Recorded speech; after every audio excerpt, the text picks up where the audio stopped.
Things are gonna get crazy!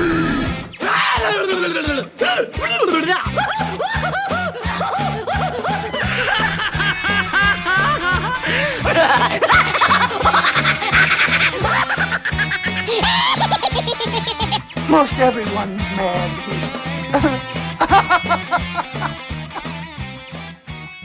Hello, everybody, and welcome back to another exciting episode of AniMat's Crazy Cartoon Cast. How are you all doing, folks? I hope you all had a great week and a really nice weekend. I know I certainly had. I had a wonderful time relaxing with family, with friends, and also some exciting things have happened on the internet side for me. I did that one Foghorn Leghorn meme. Chances are you probably have seen like Foghorn Leghorn trending, where he would just ramble on to whatever piece of media he would suddenly find himself in. I decided to do my little piece where he would replace Mufasa in The Lion King, and that ended up going pretty viral, so that was pretty exciting for me. And then there was one other moment. Oh, by the way, thank you, Meta Ralph, for the subscription right there. And also that little subscription bonus, I believe. But anyways, back to what I was talking about, of course. There was also, yes, that was the subscription right there. That's what I meant. Thank you, J. Monty. But yes, there was also another thing that occurred during the week, but I will save that for much later because that comes with an incredible story that I need to go and tell you all. But anyways, other than that though, we do have a very exciting episode, a lot of trailers that we are going to watch and that we are going to talk about. So I can assure you this is going to be one fun-filled episode. So with that said, I would like to go into the chat wall and I'd like to ask you all, are you ready for today's episode of AniMat's Crazy Cartoon Cast? Let me hear it, folks. Are you ready? All right, let's see now. Are you actually ready, though? Yes, I would say absolutely. Everybody seems to be prepared. Everybody is set on this. That's wonderful to hear. And with that said, it is now time that we shall go and get things started. And with our first story that we have for today, well, considering that Knuckles recently came out, might as well talk a little bit about Sonic the Hedgehog, considering that I know that there is a lot of hype that's going to be going on for the third Sonic movie, especially with the recent announcement that Keanu Reeves will be playing Shadow the Hedgehog. And like I mentioned, considering that the Knuckles series recently came out, and I know there's been a lot of varying discussions, some great, some not so great, especially with the fact that most people would refer it more as a salute to all Knuckles, but actually it's mostly Wade. But the catch is with all this, though, is that I'm not going to be talking about Sonic the Hedgehog here. That's not the main subject. Instead, what we are going to be looking into with our first story will be another movie that will be coming out on the exact same day as the third Sonic the Hedgehog movie. And just today, or on the day that I am recording this, they actually just released the teaser trailer for it. So, without further ado, let's go ahead and begin this by taking a look at the teaser trailer for the upcoming animated movie slash live action remake, kinda maybe, Mufasa, The Lion King.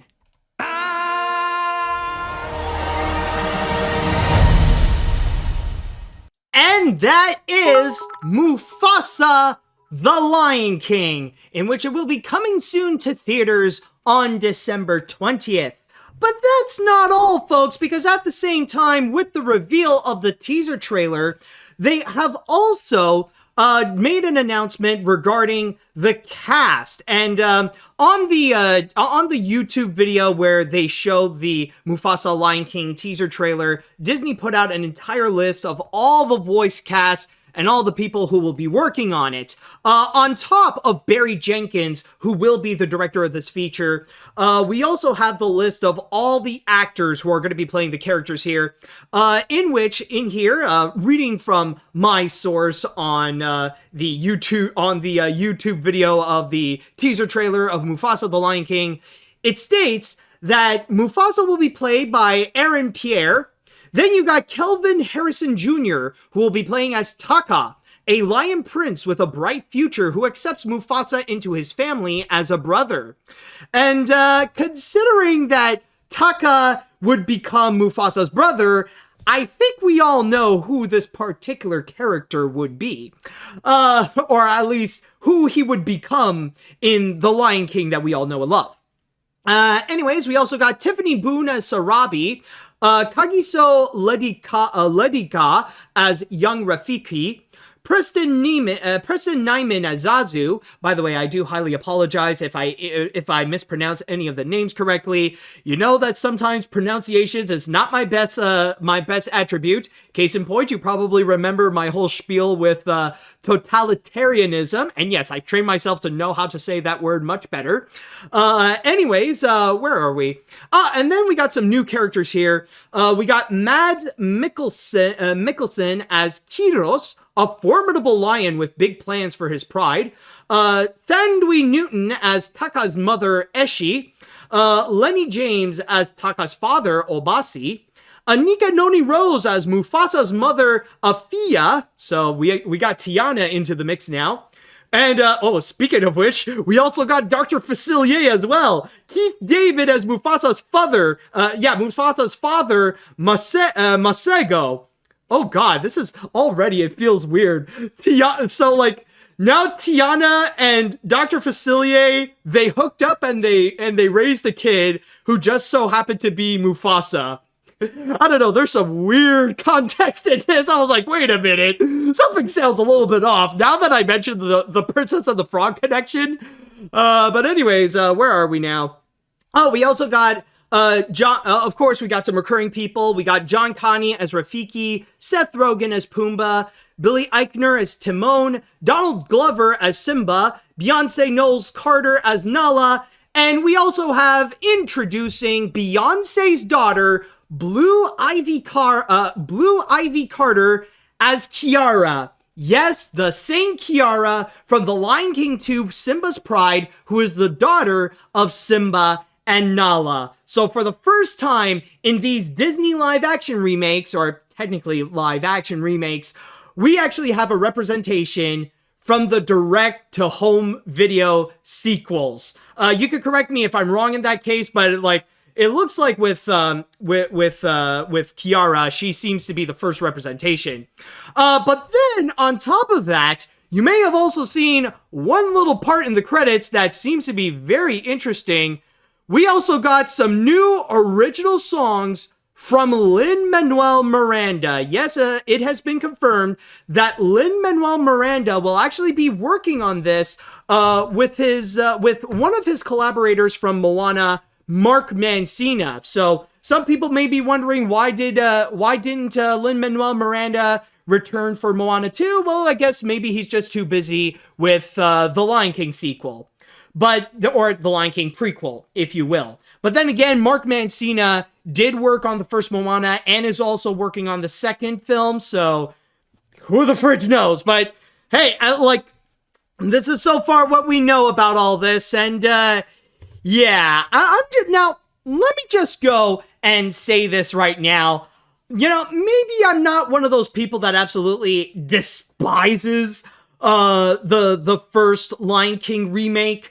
You know, I know, in there I gave it a 5 out of 10. I did not like it. But maybe there are going to be some people who will think that, oh, I'm not, I'm being too nice about it. I should have given it the AniMat's seal of garbage and people hate it so much. And I do understand the hate, because for the most part with that film, it really is just the exact same movie that you would get, except the animation is hyper realistic. So much so that it sucks out all of the emotions from the facial expressions of the characters, which really does lower the quality, ironically enough. So I understand the hate of it. And yeah, like the same with me. I'm not really that much of a fan. I much rather would take the original Lion King. Like, I'll give it credit that the technology to build the animation in itself, it is amazing. Like, at least the goal to capture realism, they did manage to do that very, very well. It's just that technology in particular is not necessarily a good fit to go and tell the story of the Lion King. But regardless, though, even though a lot of people are very vocal that they did not like it, I am not a fan of it either. It is, however, one of Disney's highest grossing feature films. And even when you do look into the box office from, I have here my source from the Box Office Mojo, not only has it made almost $544 million domestically, but it also made a worldwide total of $1.66 billion at the box office, which technically makes it the highest grossing animated feature of all time. So, you know, love it or hate it, there definitely is an audience for this particular movie. So there's definitely some people who are excited to go and watch it, and like they are very much attached to that first movie in particular. And I will say that, in my opinion, from what we have just seen right over here with this Mufasa teaser trailer, of course, as it is a teaser, it doesn't necessarily tell us a whole lot about what it is, because for the most part, it's just it's just a showcase of the animation. Like, it's going to promise us the same hyper-realistic animation that we have gotten before. Now they're going to go and actually bring that back and try to really elevate from what they have done before. And some people have tried to give it credit and say that even though it's like super realistic, like you could see a little bit from the characters that they are expressing emotions. Like even this shot right here of young Mufasa, you know, jumping down from a tree, and he looks a little bit happy. Like, okay, maybe I see a bit that maybe the characters are emoting, but it's like it's still like extremely subtle, you know? It's not like last time where the emotions are just fully blank. This right over here, it's like, okay, like they are trying, but they're still prioritizing the seriousness, you know, or the realism of it. And there are some shots, like I will give it credit, like it looks it looks gorgeous. Like you even got this one shot here where you get the close up of Mufasa and you see like a little bit of like the dust and like the hair and stuff like that. Like, okay, it looks extremely nice. But still, though, visuals don't necessarily mean it's going to make a great movie.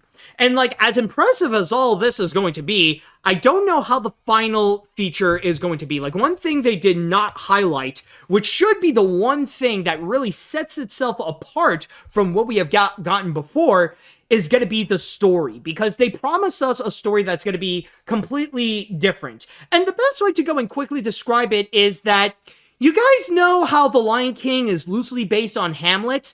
Well, for Mufasa the Lion King, that's going to be loosely based on The Godfather Part 2. Because you're going to get a little bit of how things are, like, as a sequel where you see life after the first Lion King with Simba and Nala and raising Kiara and stuff like that.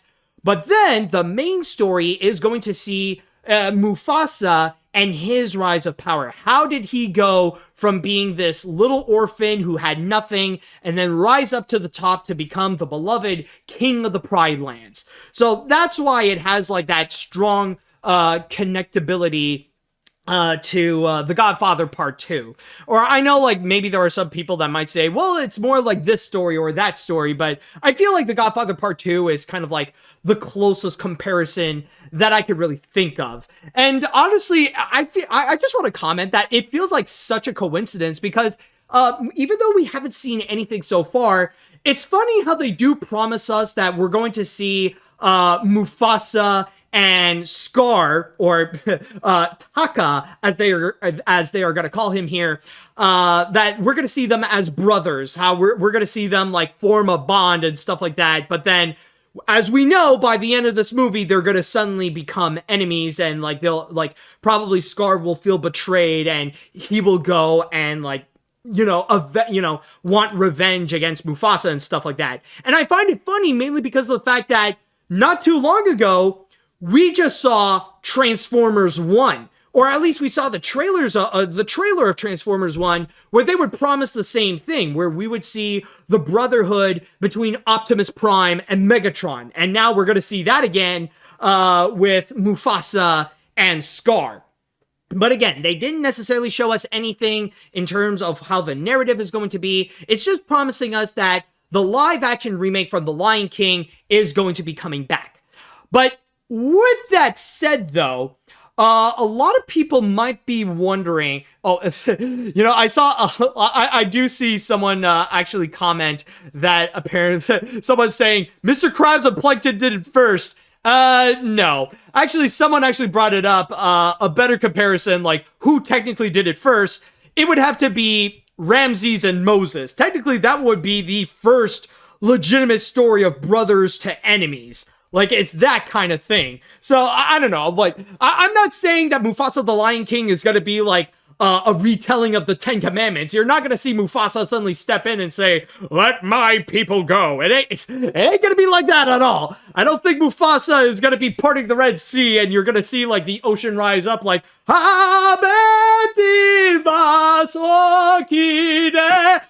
ain't going to be like that at all.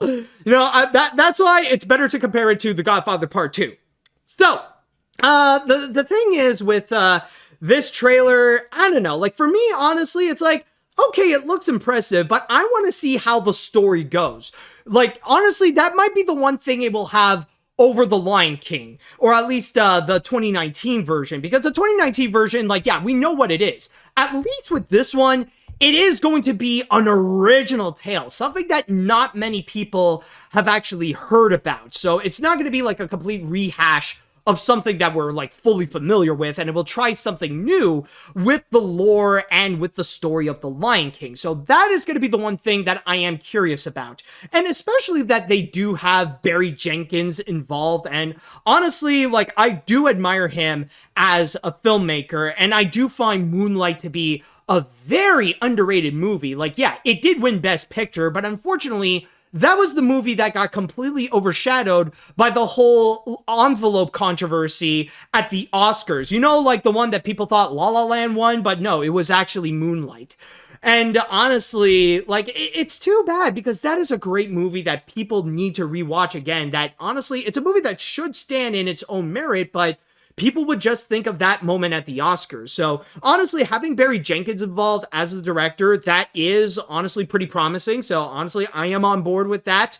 But honestly, we'll have to wait and see. But I'll just say right now, with this teaser trailer, it's going to take a lot more to try to convince me that that I want to go and watch this. And I'll even say, not even adding in Lin-Manuel Miranda would be like a major selling point, because yeah, I mean, I love Hamilton, I love Moana, but he also wrote the original songs in the Little Mermaid remake, and those are some of the weakest assets of that particular movie. I mean, I'm not gonna forget about the frickin' scuttlebutt, I'm just saying. But I mean, we'll ultimately see how it goes. Maybe it's going to work out, maybe it won't, but chances are, I'm just gonna say right now, it's gonna be a big hit. Like, so far, like, I know there's a lot of people that are immediately throwing their hate. In fact, like, you look into the you look into the YouTube channel, you look into the YouTube video, and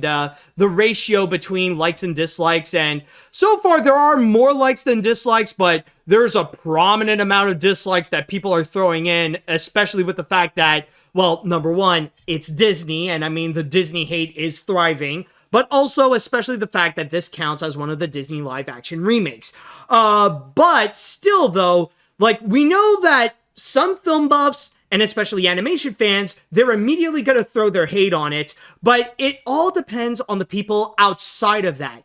If you look outside of that bubble and see how those people are going to react, that's going to be the true determining factor if this is going to be a big hit or not. And I know a lot of people might be upset with me for saying this because it's not going to cater to their confirmation bias, but I feel like it's going to be highly doubtful that this will be a box office bomb. I think this is going to be a film that will be proven to be a formidable foe against Sonic the Hedgehog 3. But that will all be determined on how things will go during the holiday season. So, if you are curious as to how this movie is going to perform or how this movie is going to be, then keep in mind that Mufasa the Lion King is going to be coming out on December 20th. And with that said, I'd like to go into the chat wall and I'd like to ask you all, what are your opinions on the teaser trailer of Mufasa the Lion King? Did you guys like it? Did you guys get curious? Are you a little hesitant about it? I would love to know your thoughts on that. And also, I might as well go and make a poll on Twitch right over here. So let me just go and write. Actually, you know what? I'm going to go and ask, will you watch Mufasa the Lion King? We're going to go with that question, and then I'll write yes, and then I'll write no. So let's go with that poll, see how that goes. All right, so let me go and see what we got here. If I have to say my thoughts on the first, I thought it was good. One of the better remakes from Disney. Okay, yes, it is literally a copycat with different actors and animation, but in hindsight, it's like watching a YouTube reanimated project for an hour in one style, and I really enjoyed the performance of Timon and Pumbaa and Donald Glover. The fact they're making a sequel within a prequel, I really don't know where to go with it. It was still an unnecessary film despite the good visuals. Okay, that is interesting. Let's see now. So I'll say my piece on this movie. Keep in mind, I haven't seen the live-action Lion King. This looks awesome, but I'm worried about some of the storylines, the humor, and the bond of Mufasa and Scar. Oh, I'm sorry, Taka. But then again, this is only a teaser. We don't know how this will go. I'll wait and see, but honestly, good luck. All right, fair enough. And so far from the polls, it's surprisingly pretty mixed. A little bit more no's, but we do have some yeses. But anyways, I didn't like the 2019 Lion King, but I will admit that this looks watchable. I'm glad they remembered the animals they remember that animals can show emotion, and the promise of songs from Lin-Manuel Miranda is nice, but at the same time, it's a prequel to the 2019 Lion King, so I'm likely not gonna care. Hell, they might as well call it Mufasa. You don't care. Sonic 3 is in Theater 4, so live on mine! Well, I'm sure some fans are gonna be like that, so that's why the holiday season is gonna be very interesting this year, especially with the matchup between Mufasa and Sonic 3, and not to mention the mix, keep in mind, we are also going to get that animated Lord of the Rings movie. I believe it's called The War of Rohirrim. So add that into the mix, and oh boy, we got a Super Smash worth of a box office battle right over there. All right, let's see what else we got. Personally, I thought the Lion King remake was just and I'm really not impressed with the trailer. While I will admit the ideas are interesting and some of the visuals are impressive, it just feels like nothing but corporately manufactured and expressions still feel as stiff as a plank of wood. So overall, this is a pass. I'm gonna do the sensible thing and go watch Sonic 3 instead. Well, for me, honestly, I don't really have that much of a choice. I gotta do both for the sake of doing a review on them. Although I will say, because The Lion King is more animated, I will take priority on that. For Sonic 3, I will have to go and save that for later. I'll try to figure out the schedule or how I'm gonna go and execute that so that I don't face a burnout, because I'll just take I'll get there when I get there. Anyways, and so for the results on Will You Watch Mufasa the Lion King, so far most of you said no with 58%, while 42% of you actually said yes. Okay, that is interesting. So we do have a little bit of a mixed results, but I do understand a bit of the pessimism because of the 2019 movie being anyways, what else do we have here? I saw this footage back at D23 2022. Holy crap, that was 2 years ago. I'm going to be very cautiously optimistic about Mufasa. Sure, I wouldn't call this film my most anticipated film of the year, but I'm keeping an open mind on this because of Barry Jenkins. He has an amazing filmography and won Best Picture for Moonlight. The visuals surprisingly look better than the remake. The animals have expressions? Yeah, I'm seeing that pretty well. Looks like this Christmas will be interesting. Alright, let's see. I will admit, I am not the biggest fan of The Lion King 2019, so when I first heard about this film, I wasn't as excited. But now after seeing this film, this teaser, my interest has peaked, but just a little. There's still some stuff that I have issues with, but stuff like the visuals, cast, director, and actual emotion on the characters, some not at all, but it's better than what we got before. And of course, Lin-Manuel Miranda doing the music, so I know it's gonna slap. But yeah, overall, it looks interesting, but I gotta see more.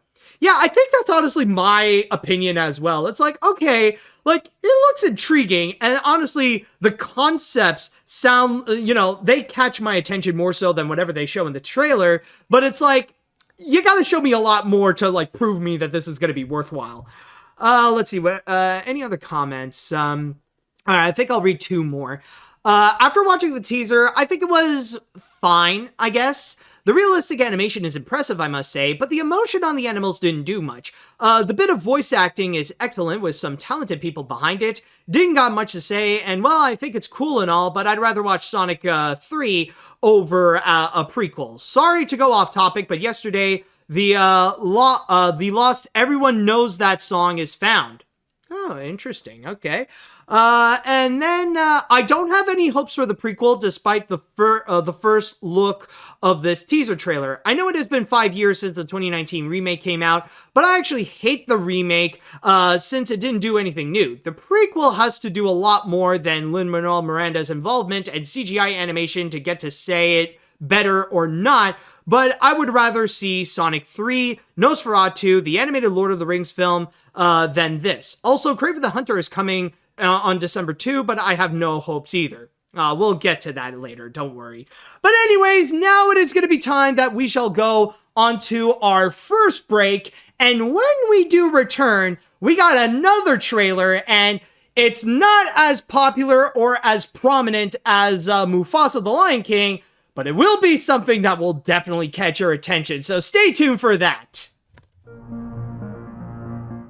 Alright, we're back. Now, before we go on to our next story, I just need to go and quickly mention this right now, because this is a little bit of breaking news, and unfortunately, I don't have time to, like, fully integrate this into this episode, but I just need to go and mention this because I just saw this on my phone. But apparently, it has been confirmed that right now at Netflix, they are currently working on a live-action series of Scooby-Doo. I'm just going to go and quickly read this. This is from my source here on The Hollywood Reporter, and it says, the streaming giant is near a deal for a live-action TV series based on the beloved Hanna-Barbera animated cartoon Scooby-Doo. The project has a script to series committed at Netflix, meaning that if the script is well received, it would trigger a straight-to-series order for what is considered a live-action update of the classic cartoon. Reps for Netflix, producers Warner Brothers Television, and Berlanti Productions declined to comment as a deal has not formally yet been closed.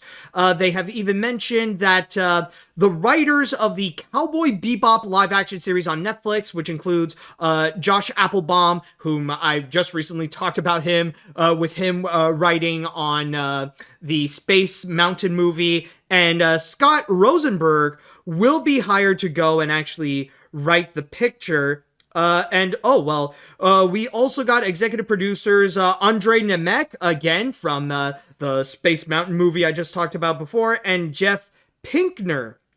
They have also mentioned that another executive producer will be Greg Berlanti. So I just wanted to go and quickly mention that yes, that's going to apparently be a thing. So thank you, Ryan, for giving me that update. But anyways, that's not what we're here to go and talk about.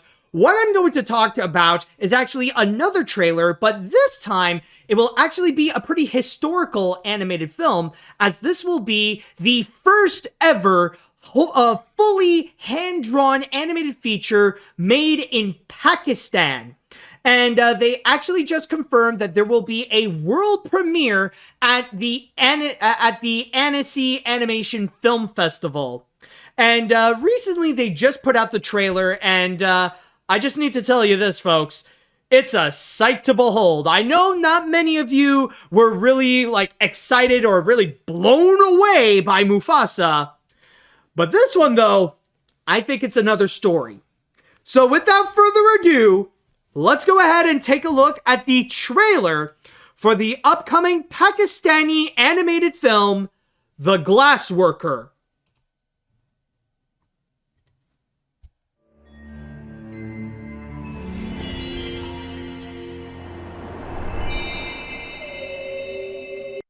And that is The Glassworker, to which it will be released in theaters in Pakistan on July 26. And they did say that maybe there could be a promise that probably sometime in the summer they'll find a way to release it worldwide. But for now, the release dates that we do know about is that the world premiere will be at Annecy, while Pakistan will have it in theaters on July 26. And let me just say, holy crap. Dude, this trailer, I'm not gonna lie, when I first saw this, it blew me away. Honestly, I'm not really familiar with Pakistani animation, but this, however, man, this looks like something that they are going above and beyond. And I mean, I might as well go and start off with this because, a lot of people are already pointing this out in the chat wall over here. But as you may have seen, there is an obvious influence in the style of the animation, or just the overall feel of the movie. This is very much a feature film that's trying very hard to be a Studio Ghibli film. Just about everything about it, not just with the animation, you got the designs, I would even say the color palette, the effects, the overall aesthetic, the backgrounds, just everything about it. It really feels visually, it's very much like a Studio Ghibli film.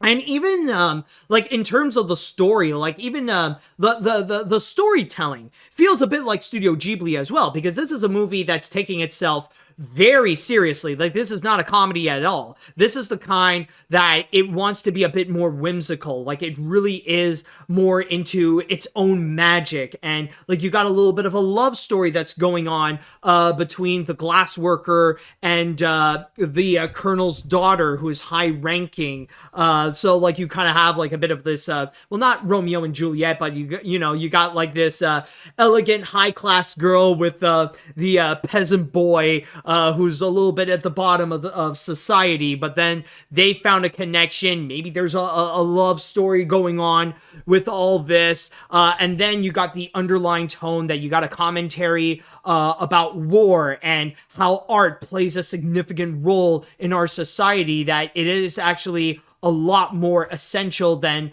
what people give it credit for. There is so much that it would go and give.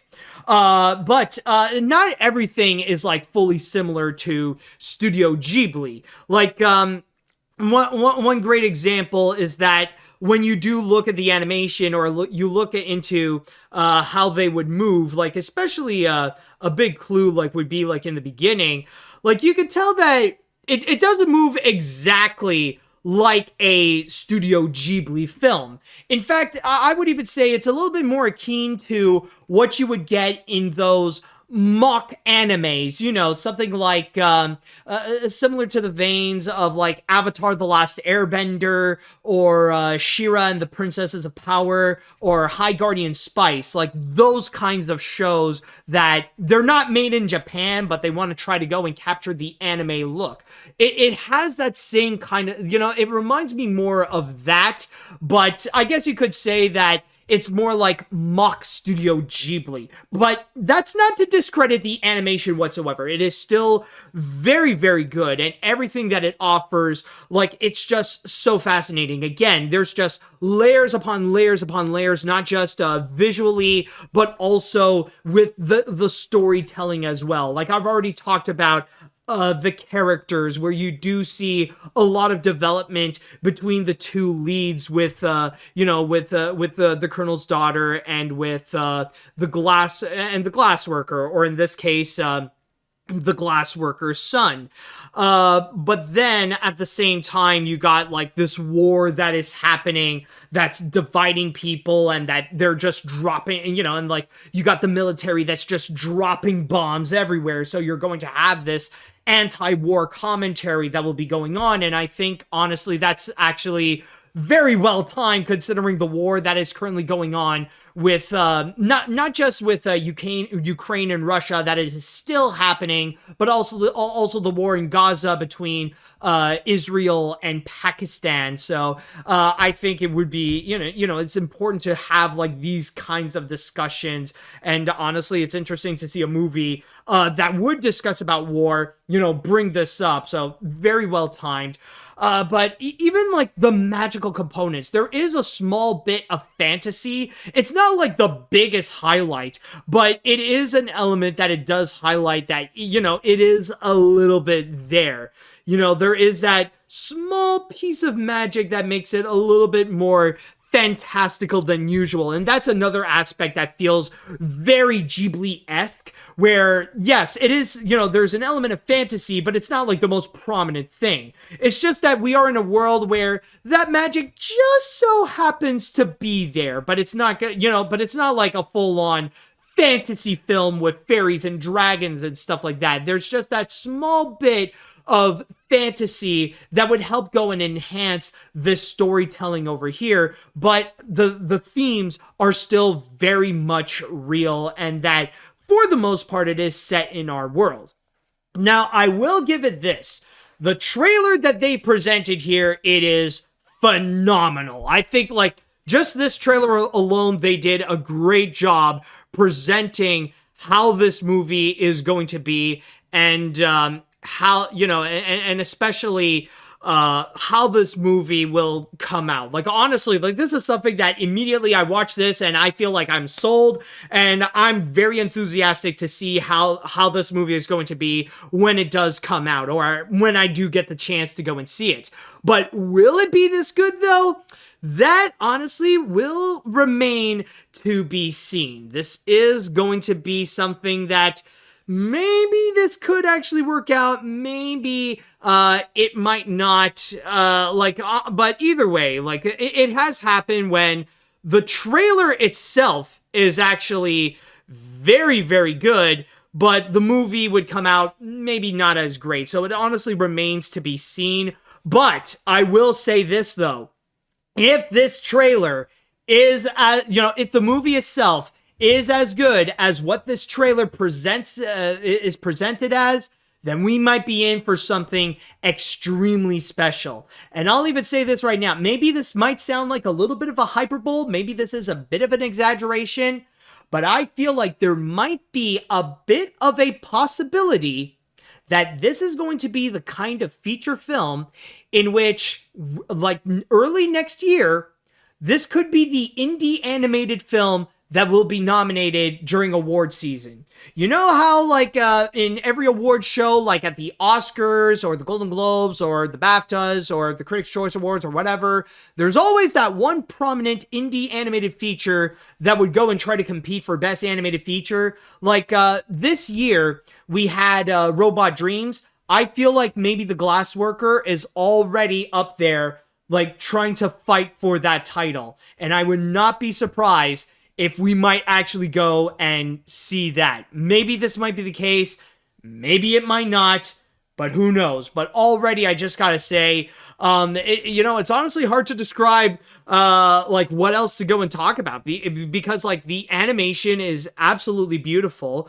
The story feels like it has a lot of substance. It has a lot, it has some thought-provoking commentary in which, It feels very relevant today, so it is coincidentally very well timed. And even the characters, it looks like, I want to see how things will go with the Colonel's daughter and with the Glassworker's son. Like you already see that bond that is going on, and it kind of does encourage you to see more and more of this. Like even though like this is one of those movies that, yeah, it's trying a lot to be like Studio Ghibli, but it feels like they might legitimately achieve that. It's like, yeah, they want to be like Studio Ghibli, and maybe that might legit work out in its favor. But again, just to let you know, if you just so happen to be in Pakistan in the summer, then keep in mind the movie will be coming out on July 26th, and hopefully sometime this year,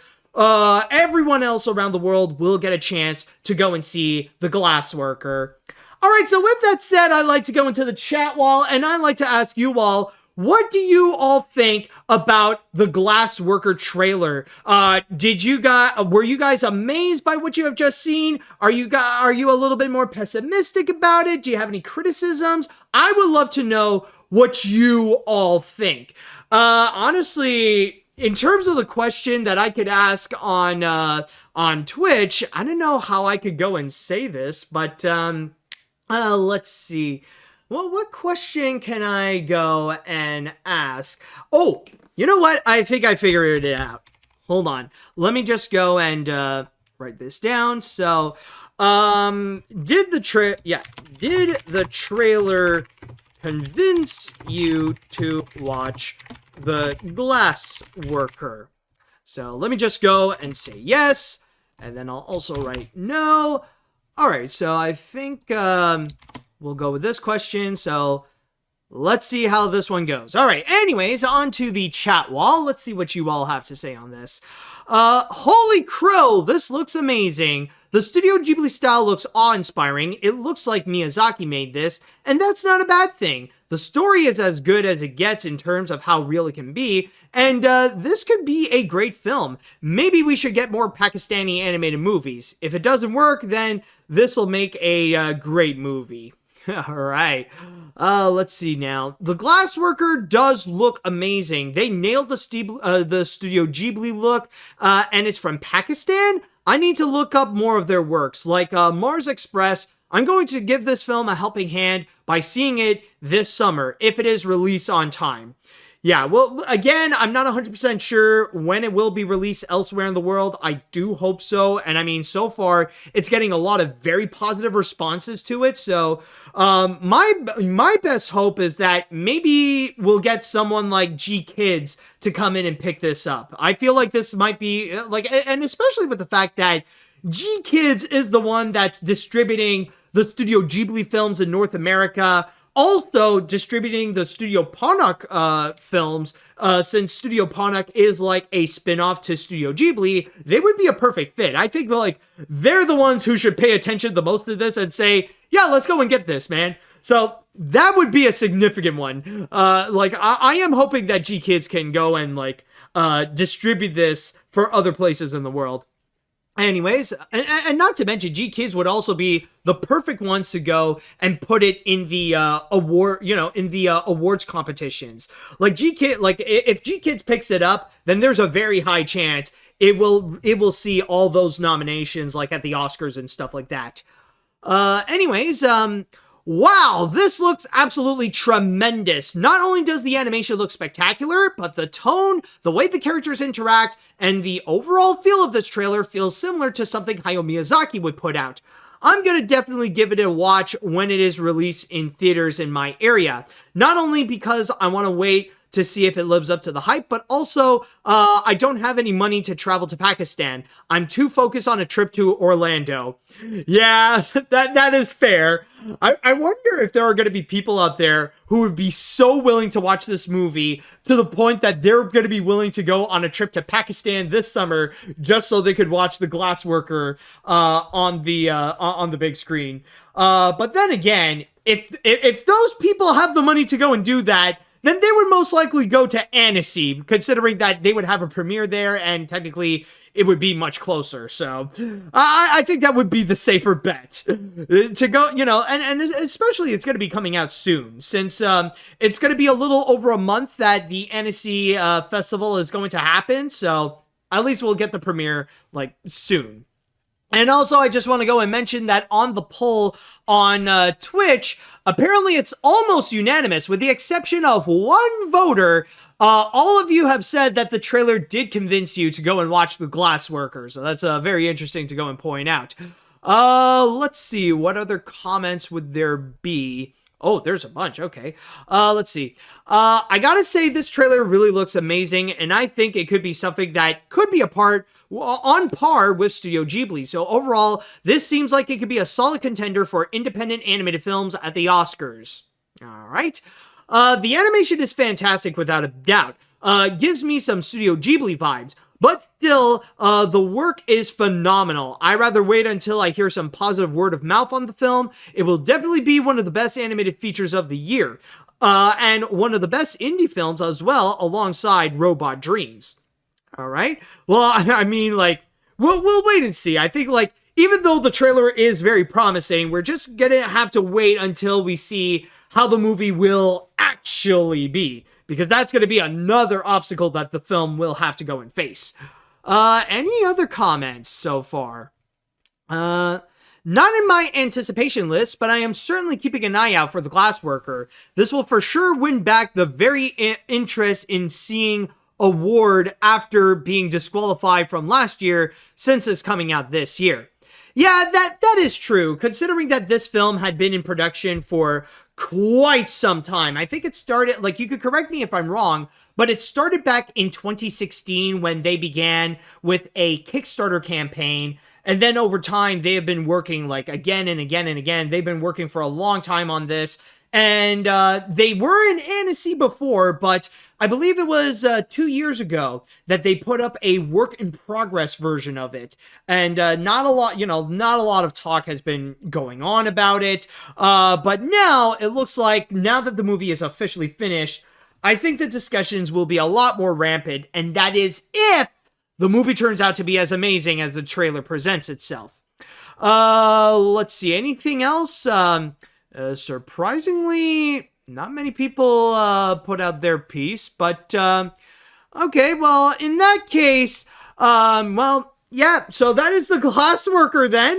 If there's not a whole lot of comments, then I guess we can move on to the next thing. But yes, if you are interested, so yeah, hopefully we will know soon when it will be released outside of Pakistan and maybe in some other countries like in Europe or in North America and stuff like that. So we'll wait and see on that. All right, so with that said, let's go on to our next break, and when we do come back, we got one more trailer to watch, and I know a lot of you are excited to know my take on the trailer that we have coming up, especially since I'm done with my documentary on the subject. We'll see how Disney Plus will go and take on this subject matter. All right, folks, we got one more trailer to go. And don't worry, though, the episode isn't done after this. Don't worry, there's still much more to go and discuss. But in terms of, our set of trailers, this is the final one that I have for this episode. But anyways, what we are going to be talking about is something that, honestly, when they announced the release date and that this is going to be coming soon, pretty soon, actually, it definitely got me hyped up, especially with the fact that I feel like, for me, it is very well timed. As you probably know, I have just finished Animation Look Back The Muppets, and it was actually a few weeks ago that I even concluded everything by releasing the entirety in one big shot, over 5.5 hours of the complete version of Animation Look Back The Muppets. But now that my documentary on the Muppets is done, it is now time for Disney Plus and especially, or primarily, Ron Howard to go and step in and maybe not talk about the entirety of the Muppets, but talk about the man behind the Muppets. So with that said, let's go ahead and check out the trailer for the upcoming Disney Plus documentary, Jim Henson, Idea Man. Hello there, my name is Jim Henson, and I'm a puppeteer.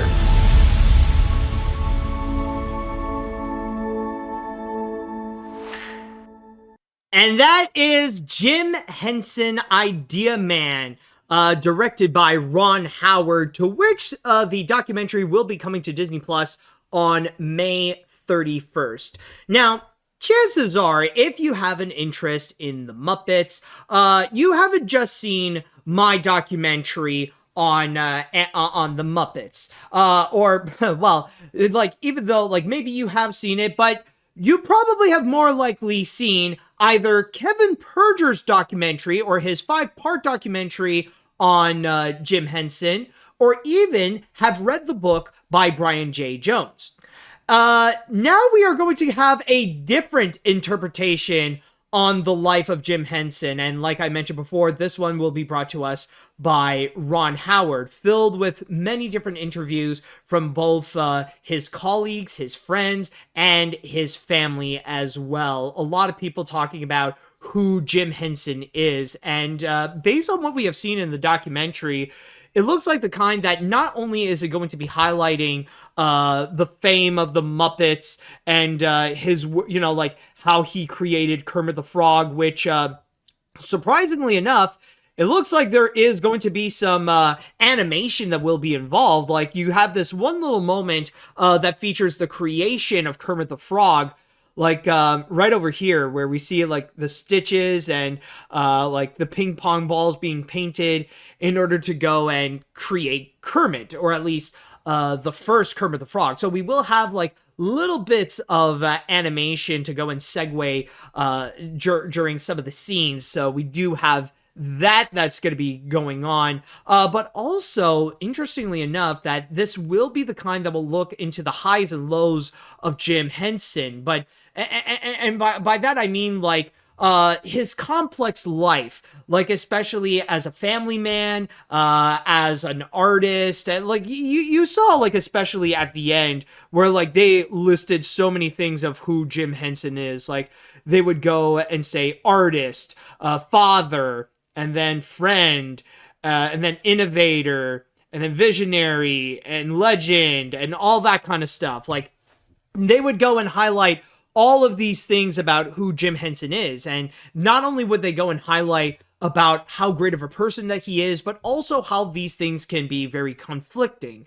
Like one thing that they have teased is about how the fame of the Muppets would go and intrude onto the family life of Jim Henson, like some of the downsides, where his love life is honestly not so great. That's probably the weakest point of Jim Henson's life, is where he's not good at being a lover, or at least being, or like I won't say that he was a bad father. Like he was definitely a great father to his kids, but I mean more like, but you know, being the role of a husband or as a boyfriend. Jim Henson was really not that great, and he wasn't able to really stick with one woman that he could have like for the rest, or not have, but to be with for the rest of his life. Rather it be with Jane Henson, or with I believe there was another one named Mary Sue. Well, no, not Mary Sue, but there was another one afterwards that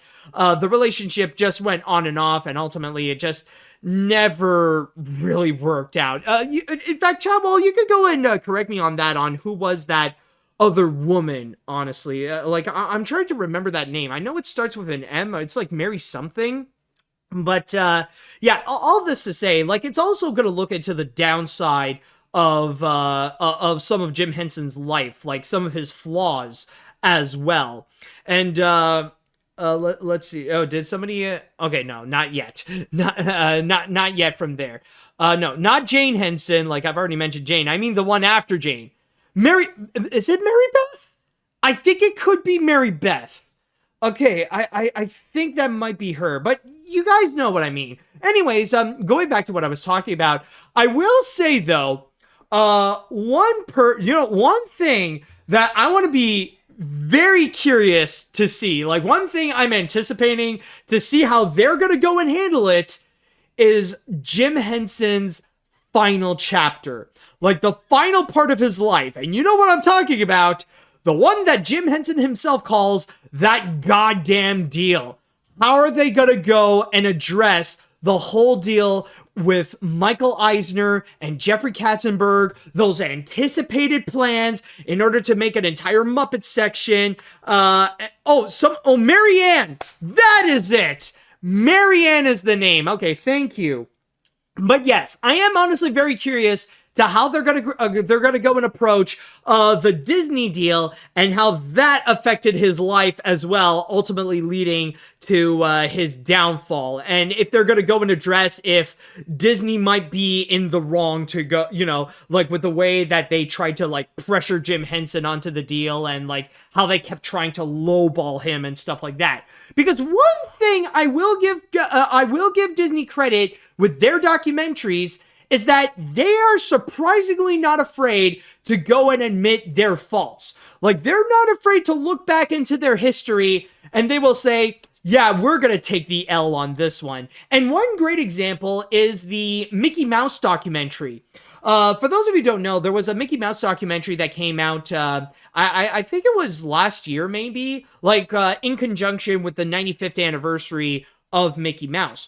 But anyways, they put out this Mickey Mouse documentary, and there was actually one section where they addressed that they were being way too harsh in terms of copyright. And there was that one instance in which Steamboat, there was that one instance, like the infamous instance, in which there was a daycare that would put up all those Disney iconographies, like those Disney characters, and then Disney would step in and say, no, you can't do that. Those are our characters.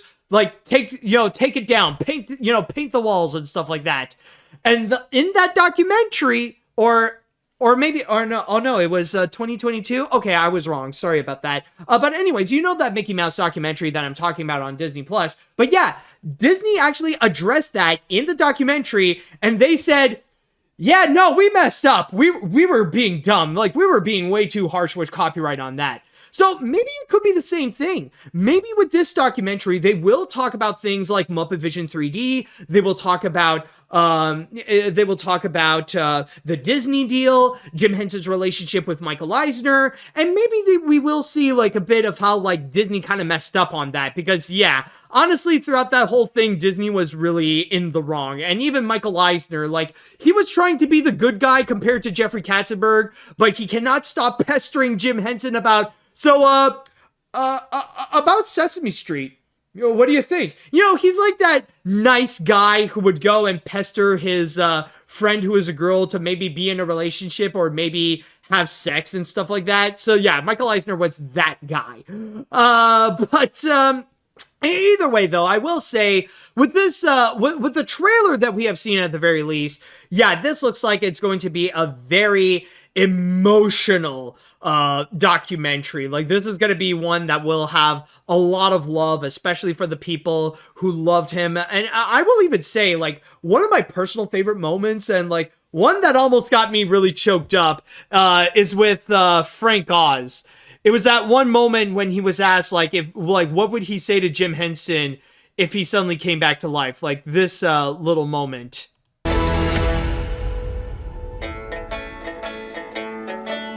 If Jim was here,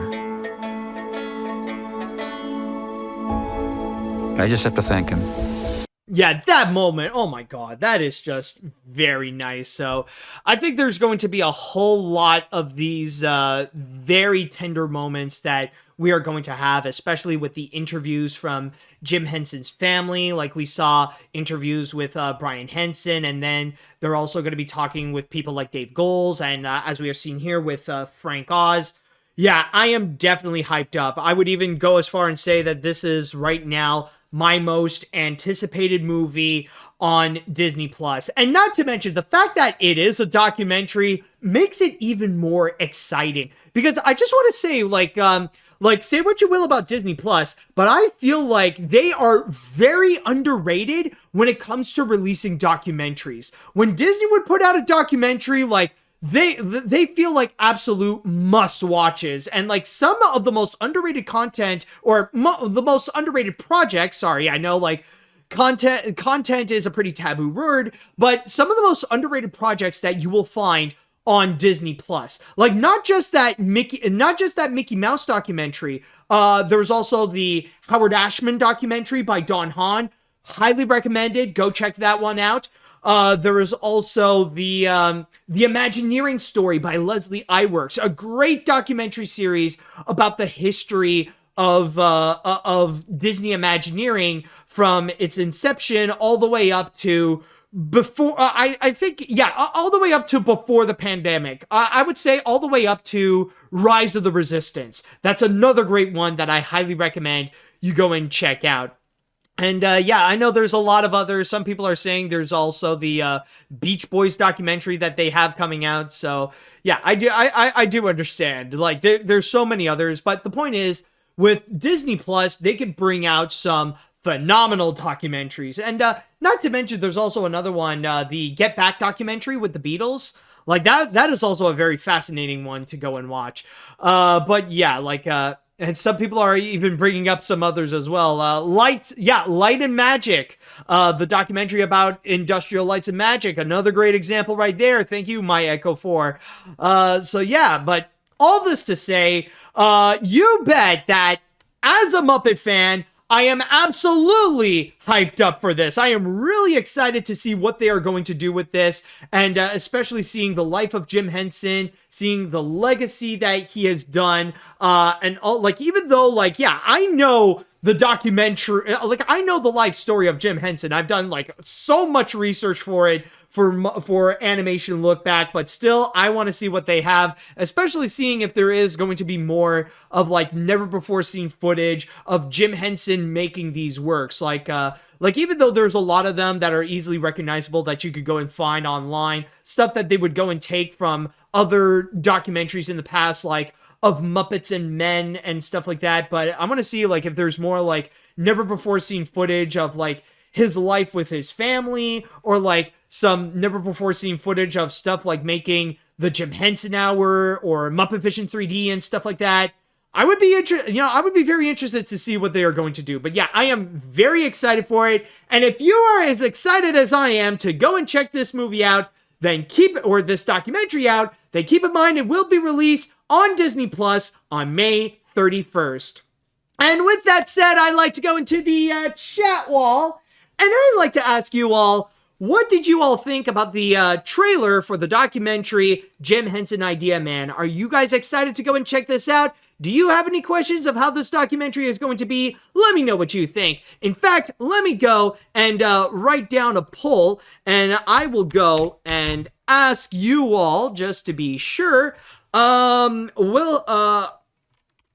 actually, I think I'll go with this one. Will you be watching Jim Henson Idea Man? I think that'll be a more interesting question to go and ask. Hold on a second. Let me just go and polish this up. So put in the yes, and then we put in the no, and then here we go. Let's put it up in the poll. All right. Anyways, what do you all have to say? All right. I always knew Disney Plus would release a Jim Henson documentary someday. Now here we are, and my god, this looks amazing so far based on the trailer.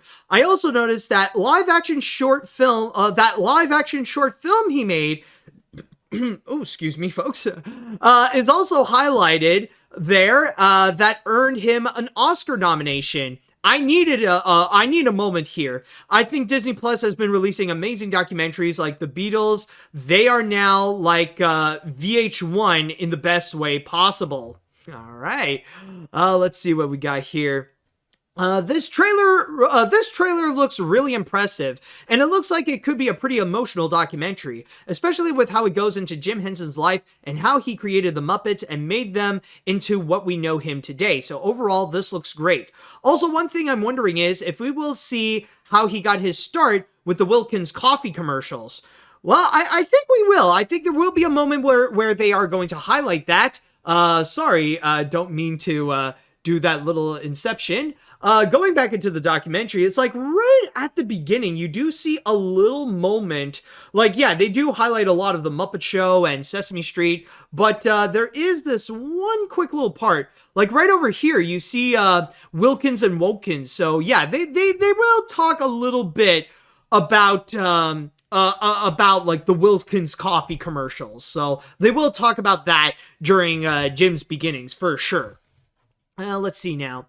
I'm absolutely looking forward to yeah, okay, sorry, I lost my place there. I'm absolutely looking forward to this documentary. Jim Henson has been a massive part of my family, especially on my mom's side, as watching The Muppet Show was the only time she and her family sat down and watched TV together. I've actually decided that if I ever have a son, I want to name him Henson after Jim.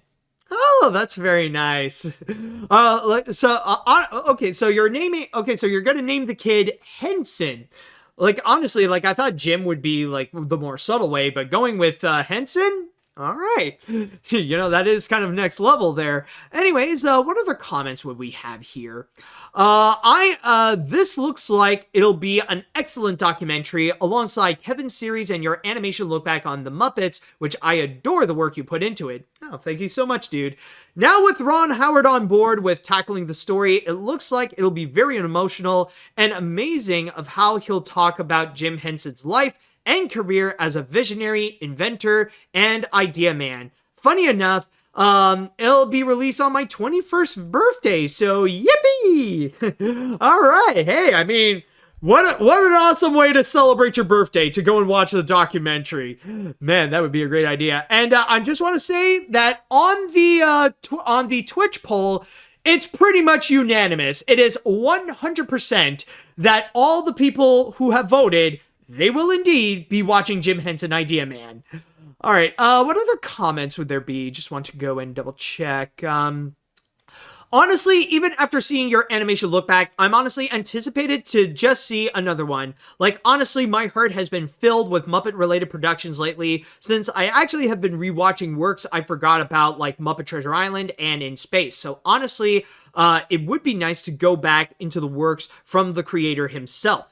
Maybe even learn more about from his final days in the Muppets outside of Muppet Vision 3D, or know more about his family life.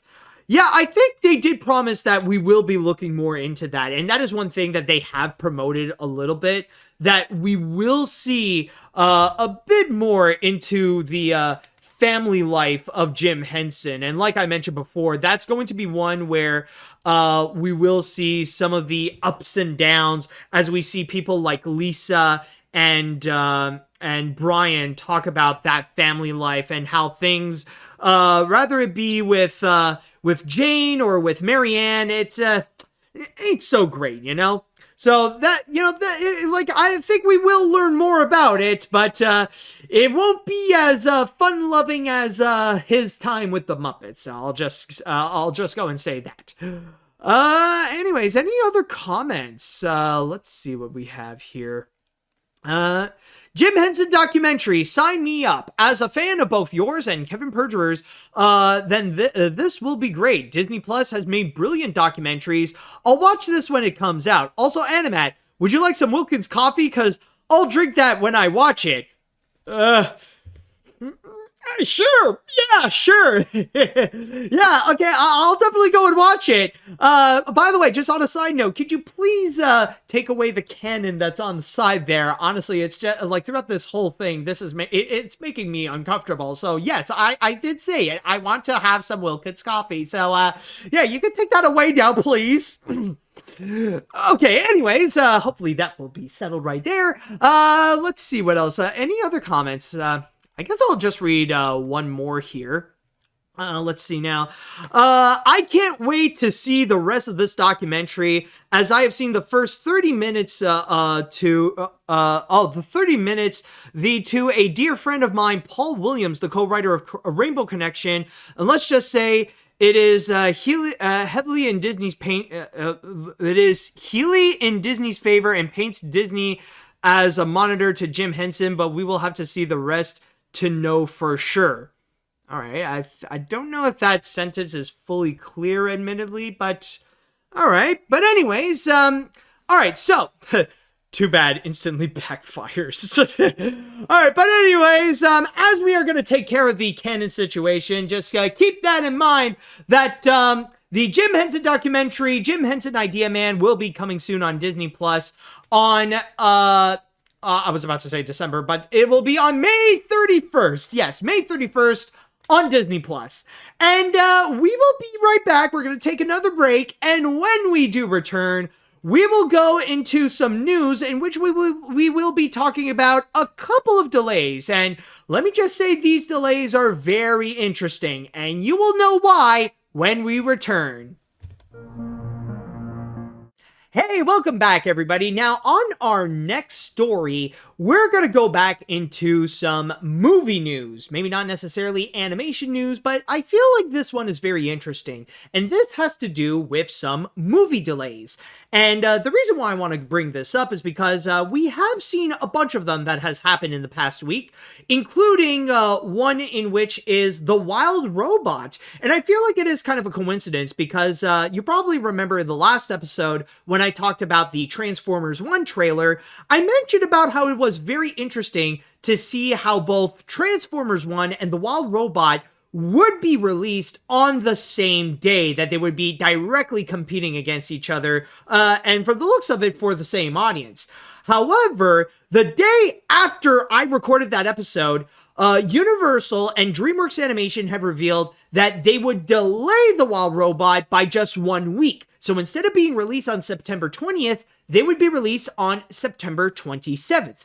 Just to avoid the direct conflict with Transformers 1, but still, considering that they are pretty close, it looks like we're still going to have that matchup going on. So that's still going to be a bit of a thing. Not directly, but, you know, we will have one animated robot movie after another, week after week. But that's not going to be the one that I will be talking about. Instead, I will be talking about the delays from Sony. Yes, Sony Pictures has announced that they have delayed their Karate Kid reboot and Kraven the Hunter. So originally with the Karate Kid reboot, they have revealed that they wanted to go and release that on December 13th of this year. But now they decided to go and push that back to next summer on May 30th of 2025. But they still want to go and release something on December 13th. And they decided they're going to give that to Kraven the Hunter, their next Spider-Man movie without Spider-Man. You know, it's basically the same thing like with Venom, Morbius, and recently with Madam Web. So it's part of those movies, and originally that was supposed to be released at the end of the summer on August 30th, right on time with the Labor Day weekend.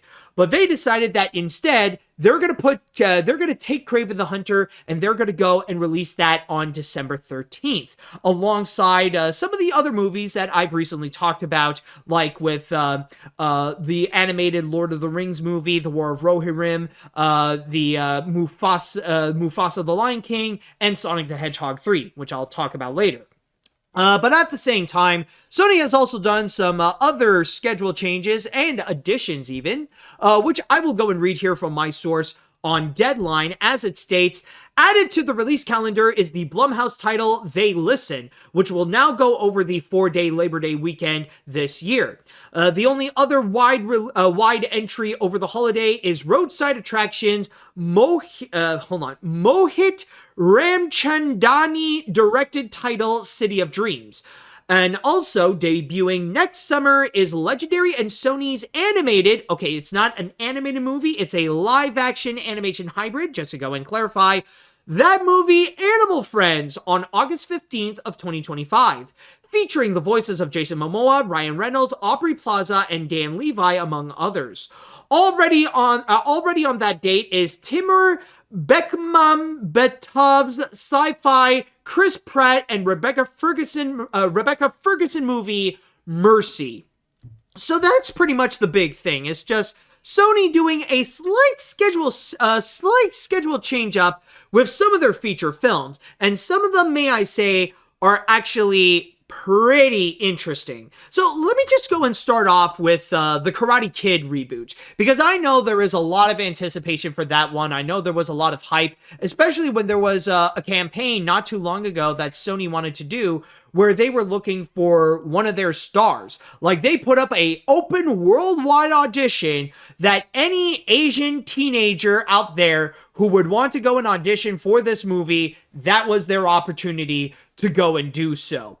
And what is interesting to note is that, based on what this article said, it actually seems like a pretty smart move for Sony to do so. Like, in order to go and take the Karate Kid and just push it back for next summer, apparently it seems to be the right decision, and one that would tie in very well with the whole theme of Karate Kid. And that is specifically based on what it is said, right over here, to which it is stated, the plus here on Karate Kid's move: the movie will now follow the 6th and final season of Cobra Kai, which was delayed due to the strike. The summer date will see 50% K-12 out of its opening day with great family film spacing.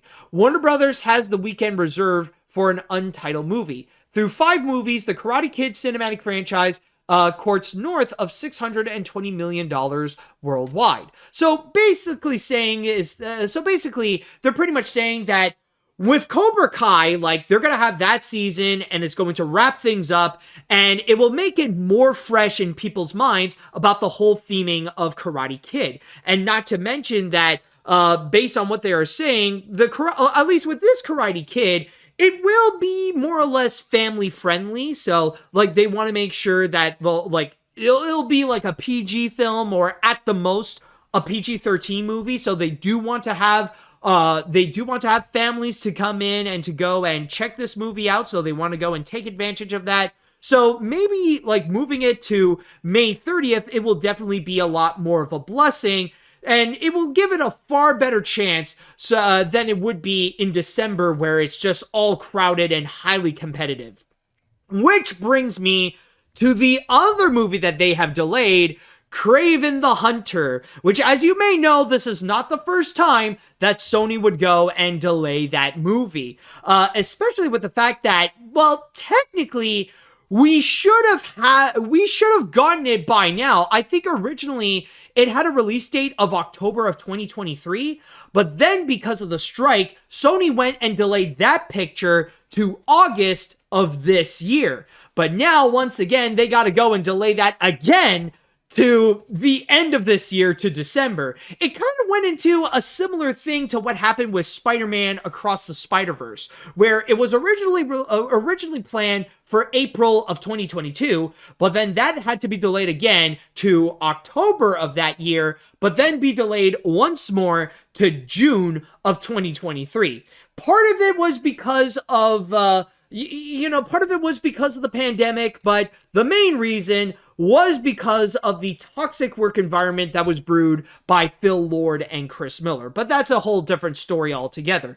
Is it the case with Kraven the Hunter that apparently production is just being so messy? Well, for now, we don't necessarily have a confirmation, but I'm just going to say right now, this doesn't really seem like a good look right over here. And one thing that I will say is actually and some people are even mentioning that Morbius was another movie that went through a lot of delays. So I don't know what it is with Spider-Man, but Sony seems to have a lot of trouble when it comes to putting a release date on their movie, on their Spider-Man films, because it's not always like one shot. It's always a case of like, okay, let's move it here. No, wait, let's move it here. Okay, third time's the charm. It's always stuff like that. But I will say, what is actually very interesting is that while they have delayed Kraven the Hunter to another release date towards the end of the year, what they did not delay, however, is the Venom movie, specifically the third film, Venom: The Last Dance. And you can correct me if I'm wrong, but last I checked, it had a release date of October 25th. So it's kind of strange to see that now Sony put Kraven the Hunter on a release date that is much closer and like after Venom, where you would have Venom, but then a month and a half later you would have yet another non-Spider-Man movie from Sony Pictures. And yes, apparently I was actually correct on the release date. So and yeah, like, and I know with Venom, I'll say right now, Venom is already very popular. And I mean, like, after those two features, yes, a lot of people, like, they called it crap and, like, it received a lot of negative reviews, but you cannot deny that Venom definitely has its fan base. Like, a lot of them are very well aware that they're not great Spider-Man movies, but they are fun Spider-Man movies. And from there, a lot of hype is already built up on the third movie. Now, rather if this does mean that it's going to become a massive hit, it will be like a box office smash as much as the previous two Venom movies, that I'm not sure. Like, maybe it will, maybe it won't, especially with how right now the reputation of Sony's Spider-Man movies, like, it has gone very, very bad. And I don't know if that's going to be enough to like, push people away from The Last Dance, but I think with the fan base that it has gathered with the Venom, with the two Venom movies, I think this one might do pretty fine. And I mean, like, I know it could be debatable, but I would even go as far and say that right now, the reputation of Sony's Spider-Man movies, like, it is currently much worse than Disney's live-action remakes. Like, there is a far better chance for Mufasa, like, I would even say there's a better chance for Mufasa the Lion King to be a bigger box office hit, more so than Venom The Last Dance. But then again, I could be wrong, but I guess we will have to wait and see. But still, though, it's just very strange to see that they would put out Venom The Last Dance, and then not long afterwards, they would go and put out another Spider-Man movie, or non-Spider-Man Spider-Man movie with Kraven the Hunter.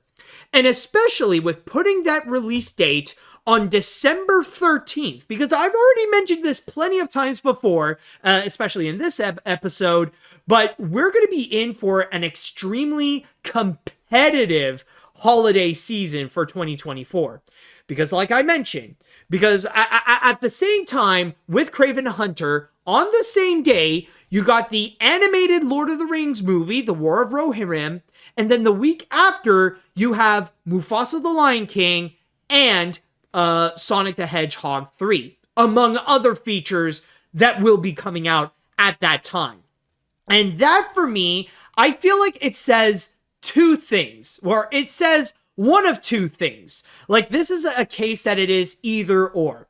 It's either A, Sony has all the hopes for it. Like, they think that this is a masterpiece, that this right here, Kraven the Hunter, is about as good as the Spider-Verse movies. So they decided, you know what? This thing is going to be awesome. It's going to be epic. This is our best Spider-Man movie yet. So let's go and give it a similar release date to Spider-Man Into the Spider-Verse. And then from there, they will go and actually, like, you know, they'll go and, like, make sure that the positive word of mouth will go and spread, and people will choose Kraven the Hunter over all of the other movies. Like, they don't care about the other competition, like The Lion King and Sonic the Hedgehog and Lord of the Rings. Kraven the Hunter will be able to beat that, and we will go and prove it by putting its release date over there. That could be a case. But then there's also option B. Now, maybe they have all the hopes for it, or they have no hope for it. Like, they know, like, after Madam Web and all that kind of stuff, they know that their reputation with the Spider-Man movies, or at least with these live-action non-Spider-Man Spider-Man movies, is at the bottom of the barrel. Like, they're pretty much at the point where they are depressed about it. Like, they know very well that, like, now that Venom is going to be done, like, they know that after that third movie, Tom Hardy is not going to be coming back with another Venom movie. Like, they know that without the help of either Marvel Studios or without the help of their animation team, they won't be able to make a successful Spider-Man film or even a Spider-Man movie that people could legitimately enjoy, because like they have become such a laughingstock with films like Morbius and now with Madam Web. And they got an inkling that maybe with Kraven the Hunter, they think this is going to be next in line, that this is going to be another one that people are just going to be mocking, that they're just going to call it garbage, and they know that they're not going to make their money back. It's going to be a box office bomb anyways, so that's why they would go and release it on December 13th, not to go and compete against the other movies, but for the other movies to overshadow Kraven the Hunter. That instead of putting Kraven in the spotlight to have the whole internet to laugh at Sony Pictures on how bad they would make their live action Spider-Man movies. So instead of having that moment, people would instead focus on talking about Mufasa the Lion King or Sonic the Hedgehog 3 or even the War of Rohirrim. Like they're just hoping that like those other movies will be talked about more so than Kraven, so that they can go and hide their embarrassment.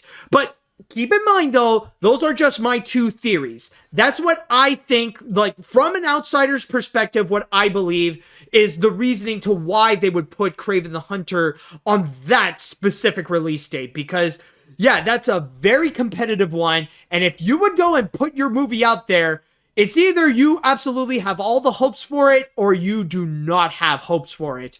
And, like, so far with their, like, and like I said, with Sony's reputation with these Spider-Man films, even Disney has like a bit of a step up. Like I wouldn't be surprised, like, if by the end the holidays are going to be coming, like I wouldn't be surprised if there are going to be people out there who would say, I would much rather watch Mufasa the Lion King than Kraven the Hunter. Like, even if they hate the Disney live action sequels, even if they despise the 2019 Lion King, they would probably much rather take Mufasa over Kraven. So yeah, honestly, I just wanted to go and put in my piece onto this and why I think this is very interesting. And like, on one hand, yes, Sony has done a smart move with Karate Kid. I can see how that can actually work in its benefit. But then at the same time, when you do look at Kraven the Hunter, yeah, I don't know how to feel about it. It's either Sony has so much confidence or they just have no confidence on it whatsoever. Like, either way, I just don't think that I just don't think it's a good look to put Kraven the Hunter up against those other movies, because you know it's going to get trampled. All right, so with that said, I'd like to go into the chat wall, and now I'd like to ask you all, what do you think about some of the delays that Sony has done, like for the Karate Kid movie and for Kraven the Hunter? Do you think it's a smart move that Sony has done? Do you think that Sony did a massive fail? Do you think that Sony is purposely giving an L to Kraven the Hunter? I would love to know your thoughts on this.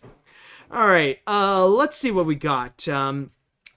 These are definitely some interesting delays. With the Karate Kid, I'm okay with them taking their time with it.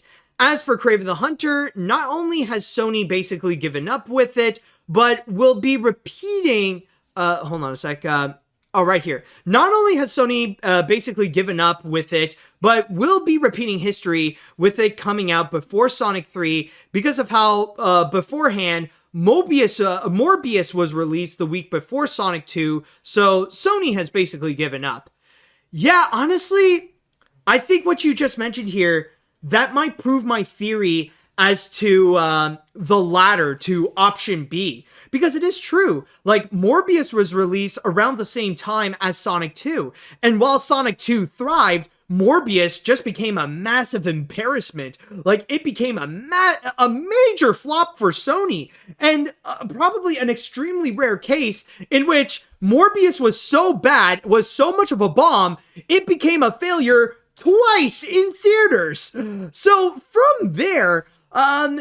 like, honestly, I wouldn't be surprised if maybe with Kraven the Hunter, they decided to say, screw it, let Sonic take care of the situation. People will talk about that instead of Kraven. So that I believe could actually be the case. All right, let's see now. this is an interesting delay when it comes from Sony. For the Karate Kid movie, I do get it since they want to ensure a better release date during the 2025 summer and a proper release for the final season of Cobra Kai this year. For Kraven the Hunter pushed to December, I think it is because they have no hope and will likely bomb during the crowded holiday season. I will be more curious with the R-rated Sony legendary Animal Friends than Kraven the Hunter if I were you. Wait, is Animal Friends R-rated? Is that actually an official thing? I honestly, I didn't know, actually. That could be the case. I don't know. I would have to, I don't know, when the time comes that the movie will come out, we'll get a bit more of an idea of what that could be. But either way, the fact that it is R-rated already honestly has me a bit iffy, because it's either it could turn out to be great, or for now it sounds a bit like Sony might have their version of Strays. You remember last year with that Strays movie? Yeah, it didn't go so well with critics and audiences, and chances are it sounds like we might have another one. But I don't know. I could totally be wrong. We'll see how it goes next year. Let's see what else we have. Man, Sony is really trying to make one last chance to get sheer luck with their Spider-Man films. Makes sense with Karate Kid, but for Kraven, not so much. I can imagine receiving a lot of memes giving how Kraven is basically Fluttershy on how he's caring for animals. You bet that Disney will look at Sony to see how they're going. If it failed, then Disney will just take Spider-Man away from them. Yeah, that this is the interesting thing, because I actually talked with a friend of mine about this, and we actually discussed about this delay that happened. And when we talked about Sony's relationship with Spider-Man, we actually asked the question, everybody is excited for Beyond the Spider-Verse to come out. But afterwards, what's going to happen next? What else would they have? I don't know if Sony, honestly, it feels like the future of Sony with Spider-Man feels very questionable, because these movies keep on flopping again and again. And I mean, once they're done with, they're soon going to be done with Venom, and they're going to eventually be done with Spider-Verse. What more could they possibly do? It's either they would go and milk Spider-Verse for all its worth to the point that people will be sick and tired of it, or they're just going to give up, and maybe they'll ultimately sell it away to Disney in order to make back the money that they've lost from many of those feature films. Now, I know that they still have a lot of stuff coming up, especially they have some series that they wanted to do, like a Spider-Man Noir series and a Spider-Man or a Spider Silk series that they want to try to go and make. But even at that, it's honestly, people's enthusiasm for these Sony Spider-Man projects, it's been getting lower and lower, to the point where I don't know. I guess it ultimately depends on Sony Pictures' business. If things are going well for them, then I wouldn't be surprised if eventually they would have to resort to selling the Spider-Man rights to Disney. I don't know. I could be wrong, but we will see. And a lot of people are also mentioning that technically, yes, there is also going to be a fourth MCU Spider-Man movie coming up. You do bring up a very good point. But again, I feel like that is something that we'll have to wait and see, because I know there is some massive conflict going on, because I know that with Marvel and with Tom Holland, they want to make a simple Spider-Man movie. Nothing too, they want to tone down after Spider-Man No Way Home. But Sony, on the other hand, they want to make something more extravagant than Spider-Man No Way Home. I guess I guess that will be a major ultimate factor on how Sony's future is going to be with Spider-Man, because if things go wrong with that fourth movie, if it's trying to be a little too big, then you bet people are going to blame Sony Pictures, and there will be a lot of people demanding that Disney would take Spider-Man away from Sony, with or without Beyond the Spider-Verse. So I'm just putting out that warning right there. Anyways, let's see. Okay, yeah, so it is a confirmation that, yeah, Animal Friends are going to be R-rated. Okay, thank you, KS, for the confirmation right there. I don't know if that's going to be enough for me to actually go and watch it, so I don't know. Anyways, let's see what other comments would there be.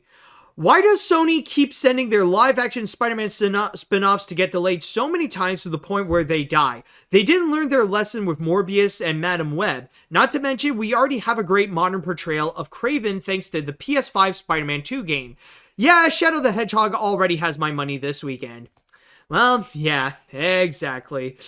Alright, so I think with that said, I think we'll go into one more break, and when we do come back, I actually have a personal story to tell you all. Yes, I shall be talking about the moment when I was, at least periodically, on CBS. So stay tuned for that. And now, everyone, it is now time we will cap off this episode with the grand finale. And for this finale, instead of talking about trailers or movie news or anything like that, I actually have a personal story that I would like to share with you all. Something that has happened to me recently and is already considered one of my personal biggest highlights of 2024. An experience that I will definitely not forget. And in fact, I can actually show you that little experience because I have this one little clip that I would like to go and share here. Let me just help you out to go and get a better look. So here we go. So allow me to present to you what I have recently done. Oh God, it's almost time to smell dinner.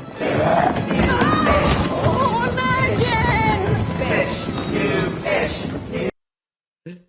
Yes, so to give you a little bit of context, that clip that you have just seen is from the CBS series Ghosts. And more specifically, the reason why I wanted to show you is because I have made an appearance. Hold on, just want to yep, oh, there it is. Yep, there I am, right over here. Yes, that is me, and I was lucky to even get that good close-up right there. So yes, I, basically, to go and describe my role in that particular scene right there, I am part of a legion of supermarket ghosts, where I passed away, I guess, during Black Friday, where I was trampled. In fact, on my costume, like, I don't know if you could see it, but I actually had some footprints that were on me.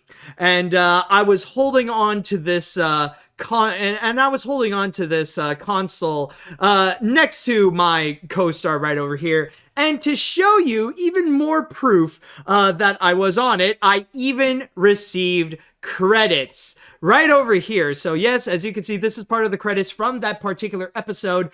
Specifically, by the way, if you want to go and look for this episode, you can actually find it on Paramount Plus, and it is specifically Season 3, Episode 9, The Traveling Agent.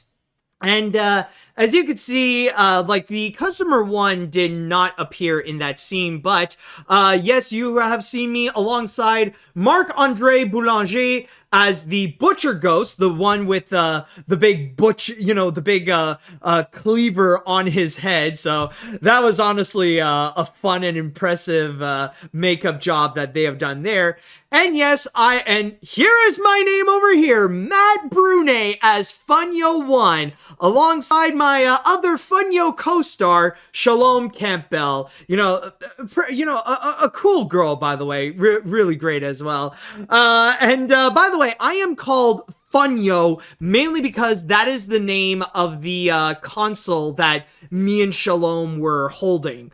So yeah, and funny enough, when I auditioned for this, it was actually labeled as Sega, but of course they couldn't get the rights to Sega, so they would have to go and get like some non-brand made-up thing. So that's why they called it Funyo, and even had to design like an entire box with all that kind of stuff. But I just want to go and make a big clarification. Like, before I would go and tell my experience on this, excuse me, folks. Oh boy. But I just want to go and state this right now. The thing is, a lot of people, like, were shocked about it, that it was my cameo, that people were amazed by it, and I know some people might be wondering how I got this, but I just want to go and tell you this right now. I did not get this role because I'm AniMat. It's not like CBS or Paramount came to me and say, hey, we love your work, we love what you do with your videos, hey, do you want to do a cameo in our show called Ghosts? That did not happen whatsoever. As you guys probably know, outside of YouTube, I am also an actor, and being an actor means that you got to do auditions again and again and again and again and again. In fact, the majority of the job is to keep on doing auditions until you would go and get a role. And in the case of Ghosts, you could probably imagine that this is one of the bigger ones where it is extremely competitive. Like, the bigger the show is, and the more that it is the kind that it would reach a very wide audience, not just like in Canada, but like in the US and all around the world, the more valuable and the more that people would want to go and have this job no matter what, and they will do whatever they can in order to put out the best audition that they could. And I will even say this right now. That was actually not the first time that I tried to audition for Ghosts. Like, there were a few times that I would try to get in, but unfortunately I didn't really get that much luck those previous times. But I feel fortunate that I actually did get this one, you know, that I did get this role in Ghosts. Mainly because, unlike the other ones that I've auditioned, or at least some of the ones, this one right here, I actually did get a speaking role, which is why I actually did get the credit right over here, which is why I am credited as being co-starred. In fact, what's interesting to note is that when there was that chant of new fish, new fish, new fish, that part right there, it's like it's not everyone who is chanting that, you know, like it wasn't everyone that was behind me that was you know, that they were all saying it. It was actually just 4 people. It was me. Thank you, Edward, for the subscription right there. So it was me, Shalom, the 2 stunt performers right over here. And yes, they are stunt performers because they had to go and like attack the lady to, you know, and like she has to use her box in order to you know, in order to go and stop them, like right over here, like boom boom. That actually required, yeah, and like even this shot, that required a stunt double, or well, maybe not this shot over here, but it did require a stunt double in order to go and you know, to try to stop her. But yeah, like it was just me. It was me, Shalom, and those 2 stunt performers who had to go and chant new fish, new fish. While everyone else in the back that are holding random things, they were pretty much like just background actors. They were just behind, like just to make it look like the whole Legion of Supermarket Ghosts. They, you know, like they're actually a pretty large group that is led by the Butcher Ghost. But yeah, basically with this audition, of course, like it was just one of many that I would try to go and like get this opportunity. And then it was actually 2 months ago, like in mid-February, that I got the email from my agent saying, hey, you got the part, so let's go and try to sign up for some stuff and let's actually make things happen. And honestly, it was exciting. Like, holy crap, I got the part, it is happening, let's freaking go. And then 2 days later, I would go into the fitting. Because before you would go and actually get on set and do your job, there's one section, there's one part where you would have to go into the costume department to go and test out a variety of different costumes to see which one would actually work out best. And trust me, at that point, I was there for about an hour trying out a variety of different clothing, and like, these aren't actually tailor-made, you know, these aren't ones that they would go and actually create exclusively for this. A lot of these, believe it or not, are actually bought off from different kinds of shops, like Old Navy, for example. So, in fact, I think like the shirt that I had underneath was actually from Old Navy, and that's actually something that not many people know about with costume departments. Sometimes like they're not actually like full-on custom made as you would expect in many major productions. Some of them, they would just like buy them off like at a store or something like that, that doesn't have any copywritten images or anything like that. So from there, like I would try out the costumes and stuff, and then I overheard the costume ladies, they were talking about the whole production, and they were saying, oh yeah, it's going to be a night shift at that time. Yeah, like they're going to be doing it at night instead of day. So it got me confused. Like I didn't know what they were talking about. But then I got the email in regards to my schedule, when I'm going to be there, when we are going to film it, and all that kind of stuff.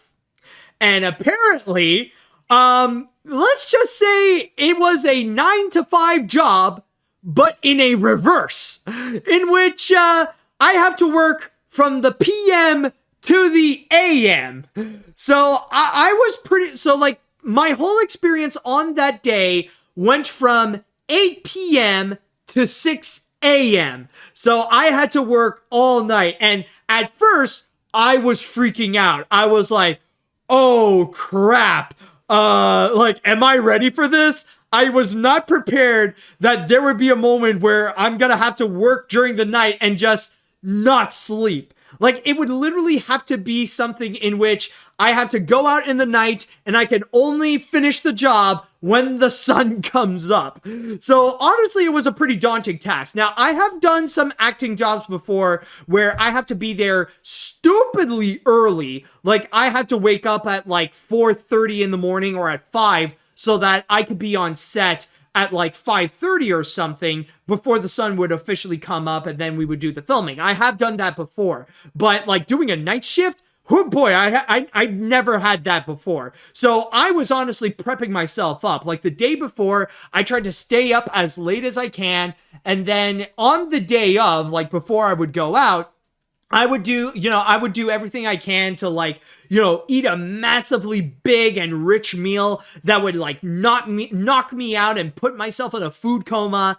And then the time came when I would go into the set, in which I was actually picked up by a chauffeur. And that is something that the Ghost production would actually go and do, that they would actually have chauffeurs that they would pick people up from their homes, and then they would drive to the movie set.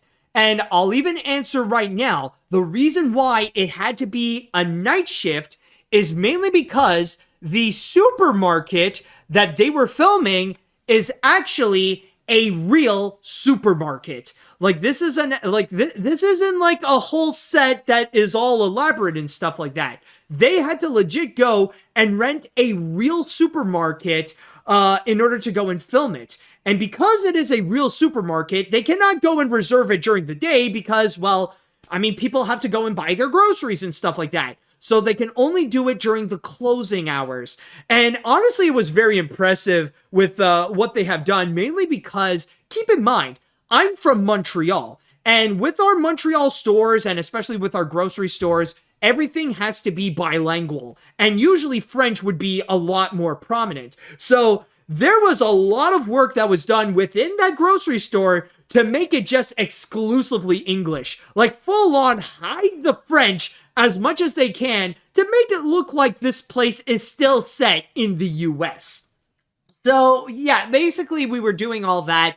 And I actually did have an and yeah, so I was picked up, and oh, I almost forgot, before we get into the set, before we actually got into filming, because like they were already doing some stuff beforehand, but my time was actually like my time to go and actually film my scene was actually was actually at midnight. While I was waiting, though, and this was honestly my first ever experience of having this, I had to wait in my own trailer. I am dead serious. There is actually, this was my first time in which I had to wait on set with everyone else. And before I would go into my scene, I was waiting in my own trailer. Like it was a very small trailer, by the way. Like it's even small. Like I would say the size of it is like this area that you see behind me. But still, I was able to wait in my own trailer.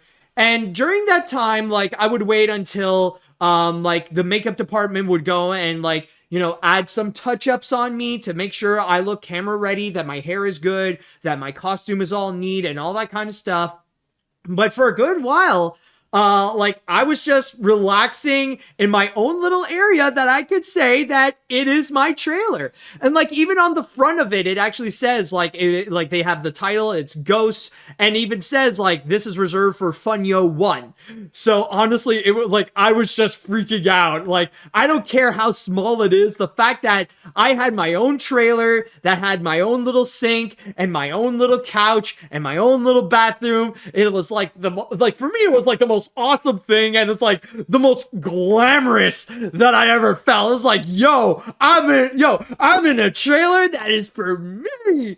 How cool was that? And so yeah, after I like after I had that little moment of excitement and just waiting until it was my time, so finally we did get onto the set, and that's when I did meet like the other actors, including Marc-Andre and Shalom. Great people. And then I also met the main actors. Like I met the guy who did Pete, and I also met the two other actors here.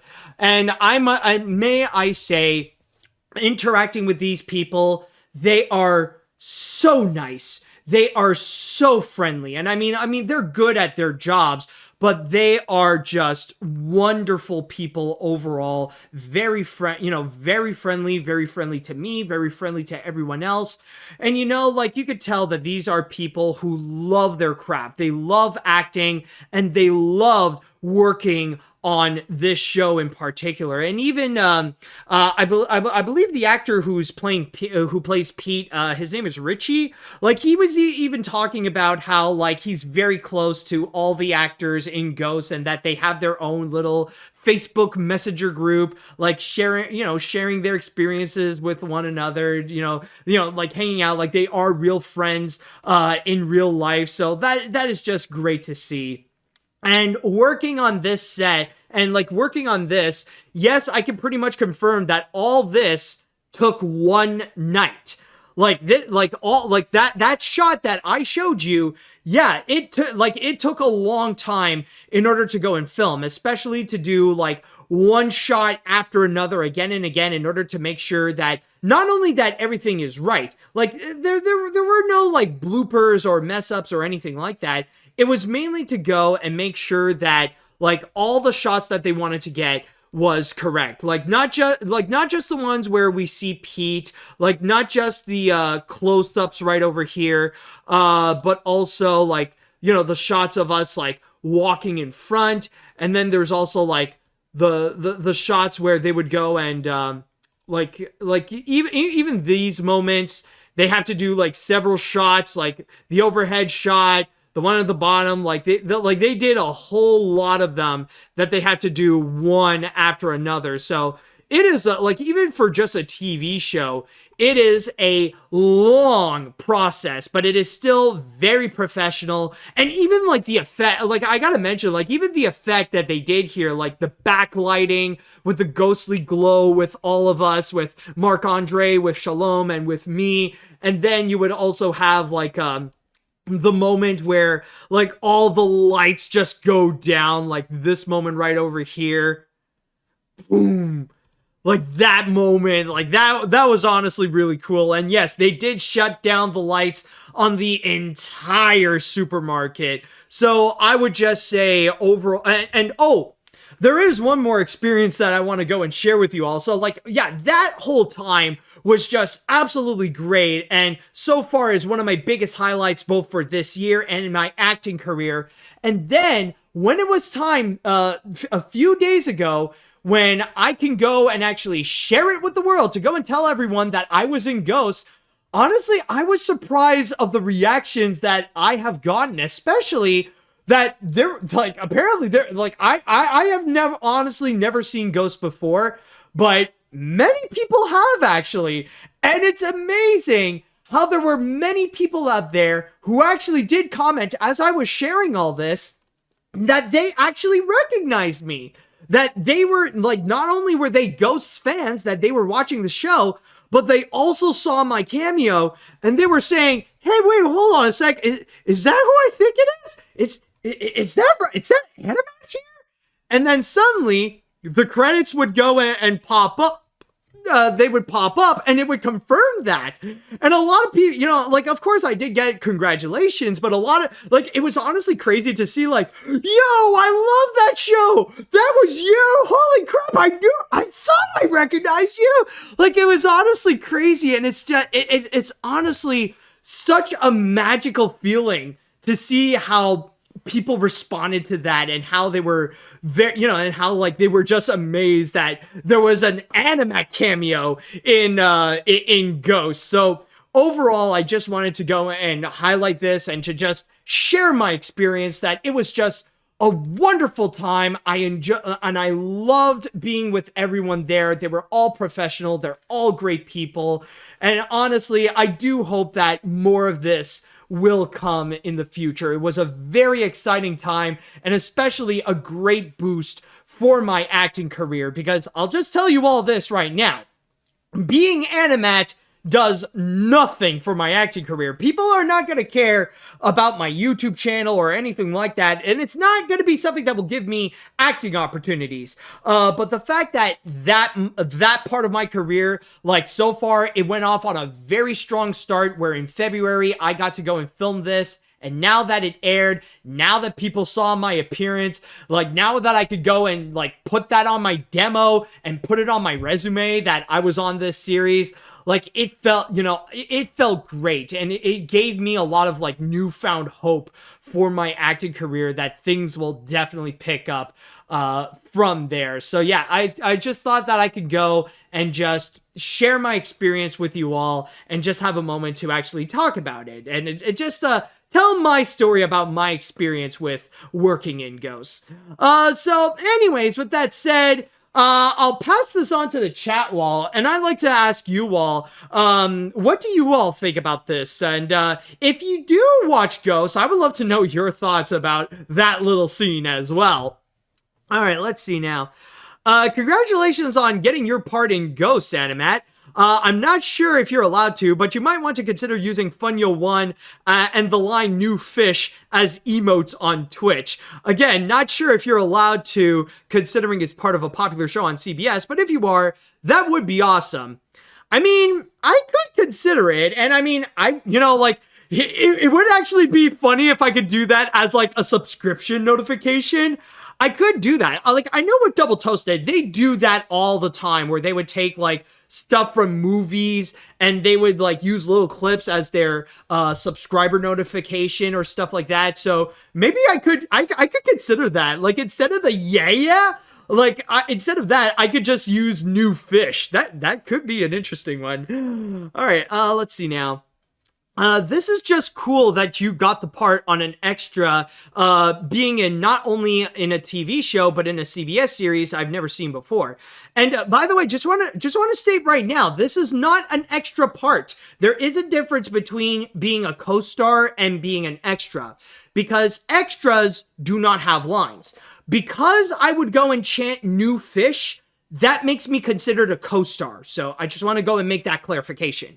But anyways, I'll watch it just for your appearance. Must have been a great experience having your own trailer, meeting the cast, and working on the show. Hopefully you will do more of this soon. I remember accidentally stepping on the set of the new Beverly Hills Cops coming to Netflix. Eddie Murphy wasn't there, but his stunt double was, and I got to see it in action. Oh, nice, dude. All right. That is really amazing, dude, that you got quite a moment on the spotlight in my brother's favorite show. Seriously, he's not going to believe it when he gets to see it. I'll tell you that for sure. Also, don't take it too hard. Don't take it too hard working at night shifts. I have the experience of really working with family of night owls. Mom always says sometimes it's better to get work done at night than you do in the day. By the way, since you're dead, does that mean you revived and started doing a podcast after Wilkins Coffee? Yeah, that's pretty much how I died. Like, I was in the supermarket, I refused an offer for Wilkins Coffee, and I got stupidly trampled while I was holding a Funyo console next to a girl. That's basically what happened. That's the whole that's the canon story of my character in freaking Ghosts. All right, let's see. While I myself haven't watched Ghost, this is something I never expect. The fact that you got to be on a popular show like Ghosts and to actually got the whole experience of being on a big TV show is just incredible, so I'm happy for that. Also, I will admit that I have no idea that Ghosts is filmed in Canada. Oh, you have no idea what movies and shows are filmed in not just in Canada but in Montreal specifically. Like I'll even say Montreal, like, it is a major place for movies and shows and stuff like that, and especially for like major studios. Like, for a while, we were the home of the X-Men movies, where all the X-Men film, or at least most of the X-Men films, were actually filmed in Montreal. Let's see, what else do we have here? I never thought I would see you make a cameo in a CBS series like Ghost, but may I say congratulations on making an appearance like this. I never watched Ghost before, but it was cool to see you appear like this. It reminds me of how one of my friends made an appearance as an extra in Scream 5, and it was filmed in my home state, but it was cool altogether. Congratulations. Hey, thank you so much, man. Congrats on your role in Ghosts. I never watched Ghosts, but it was great for your role in TV. I hope you will continue working in acting. Did you have to sign an NDA when appearing on this show? Absolutely. This is why I never said anything beforehand. Between February and April right now, for 2 months, I had to keep my lips sealed. Not even tell my family, not even tell my friends. I couldn't say anything other than, well, I worked on a show. That's it. Let's see, what else do you have here? What other comments would there be? I think I only have time for one more. Hold on, I think I'll, okay, let's see. Congrats on the cameo, Matt. Play your cards right and you could appear in an episode of Criminal Minds, sharing the screen with AJ Cook. I mean, maybe. Who the fridge knows? Actually, we'll go and read one more, actually. I'm very surprised that you got the part in a major production for a CBS show. I never watched the show, but I'm so happy for you, and I want to say a big congrats on getting a huge role in Ghosts. And I'm very happy that many of the people working on the scene were very sweet and kind on set. I'm very excited to see what more roles you'll get. I can't wait to see how your career will go moving forward. Hey, thank you so much, man. And with that said, that should do it for today's episode of AniMat's Crazy Cartoon Cast. Thank you all so much for joining me on this, and tune in for more wild stories that will be to come on this podcast. And by the way, if you enjoyed your time here, then don't forget to go and subscribe to the AniMat Live Twitch channel or the AniMat's Crazy Cartoon Cast YouTube channel. At the same time, don't forget to go and follow me on, or if you're listening to if you're listening to the show on a podcast service, sorry, I don't know why I was stuttering and having a bit of a brain fart there, then don't forget to also go and follow me on Spotify, Amazon, and iTunes. And with that said and done, I'd like to say thank you all so much for listening. Thank you all so much for watching. And until next time, see you later, dudes.